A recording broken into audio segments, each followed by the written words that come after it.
오늘부터 한 주간 5일 동안 특별 새벽 기도회를 하겠습니다. 오늘 본문의 배경은 베다니에서 일어난 사건입니다. 도대체 베다니에서 무슨 일이 일어난 것이었을까요?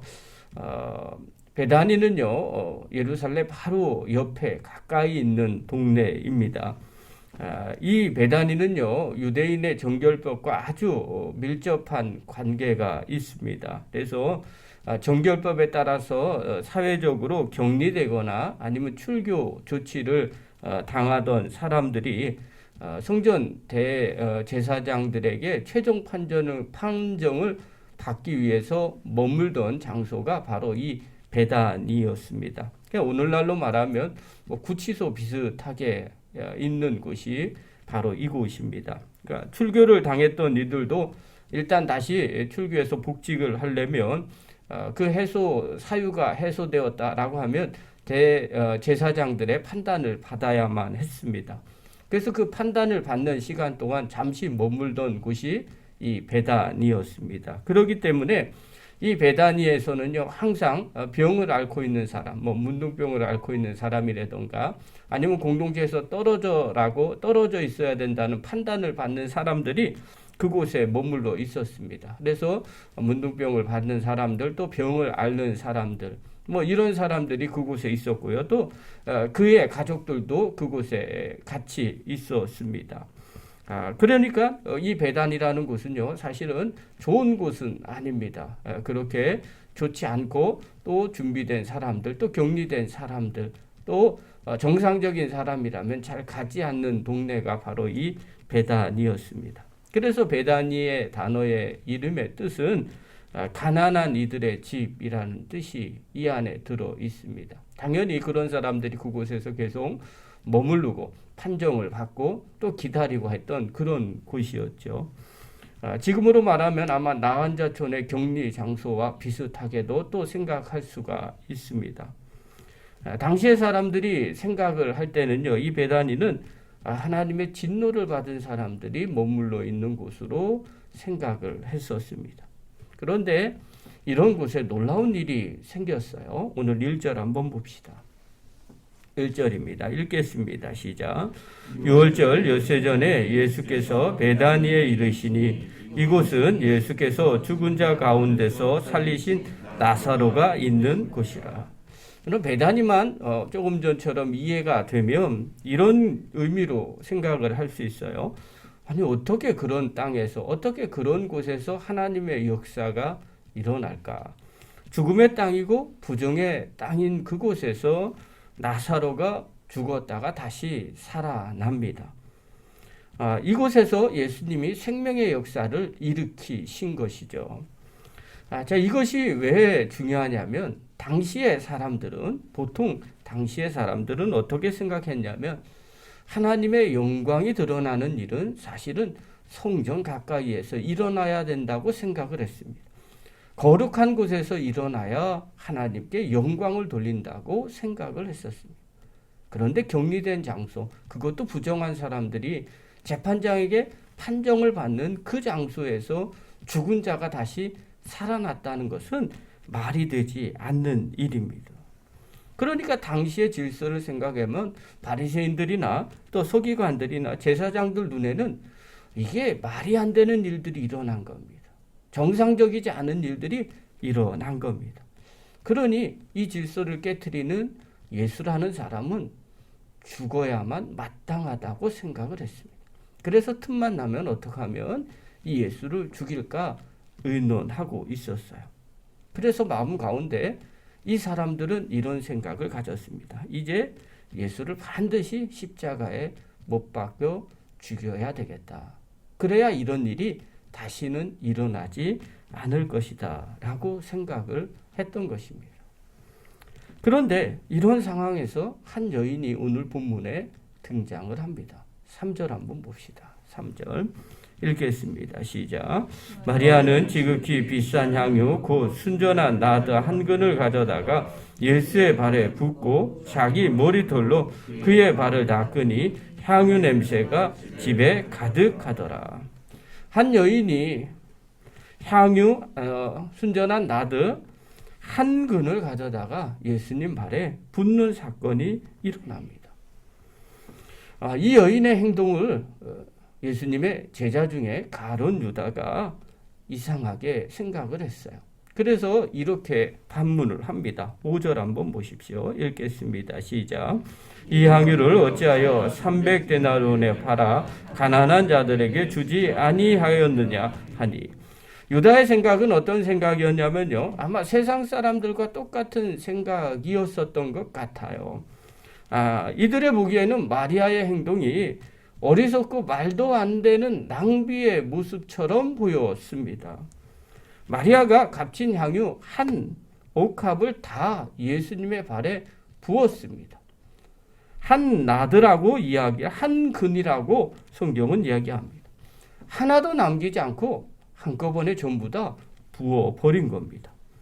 마리아가 부은 고급 향유는요, 값어치로 따지면 300데나리온입니다. 노동자의 1년 품삯입니다.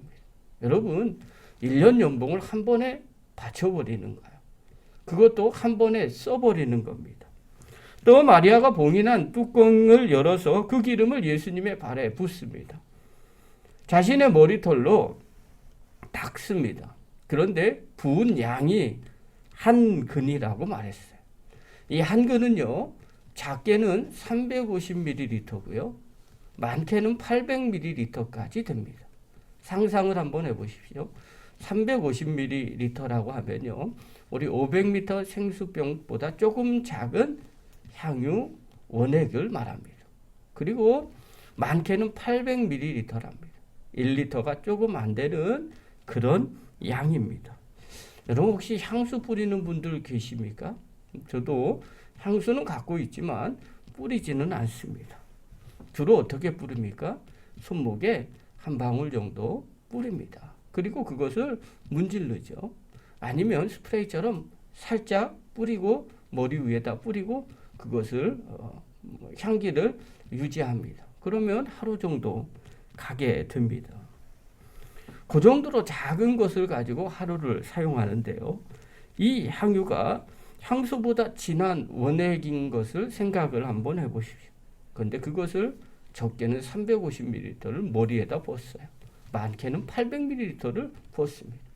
어떻게 될까요? 그것은 쉽게 생각하면 그냥 콸콸콸 머리 위에다가 부어 버린 겁니다. 그 냄새가 얼마나 진동했을까요? 한두 방울도 아니고 그 엄청난 양을 머리 위에 부어 버렸습니다. 아마 이 냄새만 이 집안에만 온 사방에 퍼졌겠죠. 집안에만 퍼진 것이 아니라 아마 동네 전체가 이 냄새로 퍼졌을지 모릅니다. 심지어는요, 아마 예수님 돌아가시고 난 뒤에도 그 집에서는 계속해서 이 향내가 진동을 했을 겁니다. 그러면 우리는 이런 질문을 해보겠죠. 도대체 마리아는 왜 그렇게 많은 그 비싼 향유를 예수님 머리에 통째로 부어 버렸을까? 왜 도대체 그런 일을 했을까? 오늘 본문에 보면요, 바로 예수님은 예루살렘으로 가시고 죽음을 맞이하게 됩니다. 그분의 십자가에서 피와 물을 흘리신 것처럼, 그리고 십자가에서 돌아가십니다. 마리아는요, 예수님이 십자가에 돌아가시고 피 흘리신다는 생각까지는 해본 적이 없습니다. 알지 못했는데 마치 아는 것처럼 그렇게 행동을 합니다. 그러나 예수님은 어떠셨을까요? 예수님은 지금 앞으로 내가 십자가 지시고 내가 피와 물을 다 쏟는다는 것을 알고 계셨습니다. 예수님은요, 해골이란 이름의 골고다 언덕에서 이 저주받은 땅에서 자신이 친히 십자가에 못 박히셔 돌아가실 것을 다 알고 계셨어요. 베단이라는 이 말에 이 동네에서 향유가 진동하는 것처럼 예수님은요, 골고다 저주의 땅에서 그분의 피와 물을 다 쏟으실 것을 알고 계셨습니다. 여러분, 이것을 모르는 제자들은 마리아가 한 이 행동이 이해가 되지 않습니다. 그들이 보기에는요, 그 비싼 것을 쏟아붓는 낭비처럼 보였습니다. 그래서 책망을 한 겁니다. 마찬가지입니다. 예수님이 십자가에서 피와 물을 흘리시는, 다 쏟아 부어주시는 그 죽음의 사랑을 이해하지 못하는 사람들은 예수님의 죽음은 헛된 낭비라고 생각을 할 겁니다. 그래서 사람들은 비웃습니다. 예수님이 우리를 위해 십자가 지시고 피와 물을 다 흘리셨다고 이야기를 해도 그들은 비웃고 믿지 않습니다. 왜냐하면 이해하지 못하기 때문에 그렇습니다. 여러분, 사람들은요, 자신이 생각하고 경험하고 또 이해한 것만 믿으려고 합니다. 자신이 알지 못하고 또 자신이 이해하지 못하는 것은 제대로 받아들이려고 생각하지 않습니다. 그것이 인간의 상식이고 생각입니다. 어떻게 하나님의 아들이 인간의 손에서 죽고 피를 흘려 돌아가실 수 있겠습니까? 그것은 사람들 보기에는 낭비처럼 보입니다. 신은요, 인간을 창조하고요, 말을 듣지 않는 피조물들을 얼마든지 징계하고 저주하실 권리가 있다고 생각을 합니다. 그런데 그런 불순종하는 인간들에게 그분의 자신의 피와 물을 전부 다 쏟아 부어 주시고 그들을 구원하신다는 것은 말이 되지 않습니다. 성경 요한복음은요, 시작을 이렇게 말합니다. 참빛 곧 세상에 와서 각 사람에게 비추는 빛이 있었나니 그가 세상에 계셨으며 세상은 그로 말미암아 지은 바 되셨으며 세상은 그를 알지 못하였고 자기 땅에 오매 자기 백성이 영접하지 아니하였다라고 시작을 합니다. 아무도 영접하지 않던 이 세상을 향해서 예수님은 자신의 몸을 다 던지셨습니다. 그래서 로마서 5장 8절에 보면요, 우리에 대한 자기의 사랑을 확증하기 위해서 우리가 아직 죄인 되었을 때 그리스도께서 우리를 위해서 친히 죽으셨다고 말씀하고 있습니다. 또 요한복음 19장에 보면요, 예수님께서 죽으시는 장면을 기록하고 있습니다. 30절에 보면 예수께서 신포도주를 받으신 후에 이르시되 다 이루었다 하시고 머리를 숙이니 영혼이 떠나가시더라. 그리고 그중 한 군인이 창으로 옆구리를 찌르니 곧 피와 물이 나오더라. 이렇게 묘사합니다. 주님은 다 이루셨고 다 쏟아 부어 주셨습니다. 이 세상에서 그 누구도 환영하지 않고 수치와 모욕 가운데 또 조소와 조롱 가운데 그의 피와 물을 다 쏟아 부어 주시고 하신 말씀이 다 이루었다, 이 말씀입니다. 어떻게 이렇게 될 수 있을까요? 그리고 다 쏟아 부어 주시고 돌아가셨는데 어떻게 다 이루었다고 말합니까? 그것을 믿는 사람은 아무도 없었습니다. 그것은 낭비였던 겁니다. 그런데 우리가 이것을 깨닫고 나면 알게 되죠. 그것은 낭비가 아니라 주님이 우리를 향한 사랑이었다는 겁니다. 예수님은요, 오늘 베다니에서 마리아는 그것을 몰랐지만 또 제자들도 그것을 몰랐지만 예수님은 그것을 알고 계셨습니다. 마리아가 하는 그 행동은 마리아가 잘 알지 못하고 했던 행동이었지만 그저 주님 사랑해서 향유값을 부었던 거였지만 예수님은 마치 자신이 그런 삶을 사는 것을 알았기 때문에 그런 마리아를 칭찬합니다. 마가복음 14장 7절부터 9절에 보면 예수님은 그런 마리아에게 이렇게 말합니다. 가난한 자들은 항상 너희와 함께 있으니 아무 때라도 원하는 대로 도울 수가 있거니와 나는 너희와 항상 함께 있지 아니하리라. 그는 힘을 다하여 내 몸에 향유를 부어 내 장례를 미리 준비하였느니라. 내가 진실로 너희에게 이르노니 온 천하에 어디든지 복음이 전파되는 곳에는 이 여자가 행한 일도 말하여 그를 기억하리라 하시니라. 예수님만이 이 사건이 무엇인지 알았기 때문에 앞으로 십자가에서 자신의 피와 물을 다 흘리실 것을 알았기 때문에 모든 사람들이 낭비라고 보는 이 사건을 주님은 칭찬하셨습니다. 그리고 이것을 기억하라고 말씀하셨습니다. 여러분, 이것이 바로 십자가의 낭비입니다. 이 땅에서 이 세상에서 어느 한 분도 그분을 영접하지 않았을 때 우리같이 저주받아 마땅한 이들을 위해서 주님은 친히 자신의 피와 물을 다 쏟아 부어 주셨습니다. 그 낭비가 오늘 우리가 믿는 십자가의 사랑입니다. 주님은 우리를 위해서 자신의 삶을 그렇게 낭비처럼 쏟아 부어 주셨습니다. 그렇기 때문에 우리가 가룟 유다처럼 생각하고 있는 우리의 생각을 다시 한번 점검해 보셔야 됩니다. 이 향유를 어찌하여 300데나리온에 팔아 가난한 자들에게 주지 아니하였느냐. 우리가 인생을 살아갈 때 이렇게 말할 때가 있습니다. 마치 다른 사람들에게 허비하는 것처럼 보일 때, 그것은 말도 안 되는 것처럼 보일 때 우리는 이런 반응을 하게 됩니다. 그런데 사실 이것은 우리를 향한 주님의 사랑이라는 것을 깨닫게 되면 우리가 이렇게 해석하지 않을 수 있게 됩니다. 과연 그게 낭비일까요? 만약에 나한테 그런 사랑을 또 그런 은혜를 베풀어 준다면 그것은 과연 낭비가 될까요? 여러분, 누군가가 나한테 그런 사랑을 베풀어 주고 그렇게 자신의 모든 것을 쏟아 부어 준다면 그것을 낭비라고 생각을 할까요? 나에게 주는 사랑이라고 생각하지 않으니까 그것이 낭비라고 말하는 겁니다. 만약에 가룟 유다 자신을 위해서 주님이 그렇게 피와 물을 흘리시고 십자가에 죽으시고 또 나를 구원하신다는 그 사건을 믿었다면 마리아가 했던 이 행동 아마 가룟 유다도 했을 겁니다.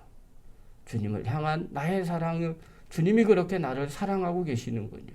그러니 내가 가진 것이 아깝지 않습니다. 그리고 부어 버렸을 것입니다. 사랑하는 성도 여러분, 낭비인지 사랑인지 어떻게 할까요? 여러분, 주님의 사랑을 깨닫는 자는요, 사랑으로 보게 됩니다. 그러나 나를 향한 주님의 사랑이라고 믿지 않으면 주님이 하신 모든 일들은 낭비로 생각을 하게 됩니다. 사랑하는 성도 여러분, 이번 고난주간에 주님께서 우리를 향한 사랑이 있습니까? 하나님이 나를 위해 십자가 지신다고 믿으십니까? 그렇다면 주님께서 흘리신 피와 물은 낭비가 아닙니다. 그것은 정말 순전한 향유 옥합이 되고요. 또 주님이 나를 사랑한 사랑의 징표가 됩니다. 그러나 주님이 나를 사랑하고 계시다는 것을 믿지 않는다면 주님이 십자가에서 쏟으신 피와 물은 그저 낭비로만 보이게 됩니다.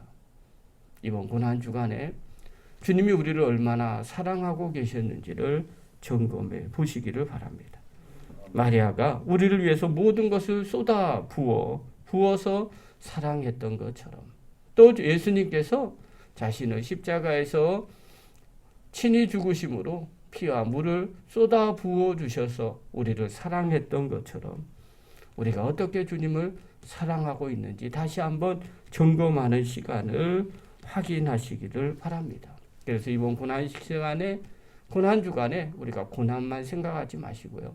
이 고난이 바로 우리를 향한 하나님의 사랑이심을 확인하시고 그 사랑 안에서 함께 주님과 고난에 동참하는 믿음의 거룩한 종들 되기를 간절히 축원합니다. 기도하겠습니다.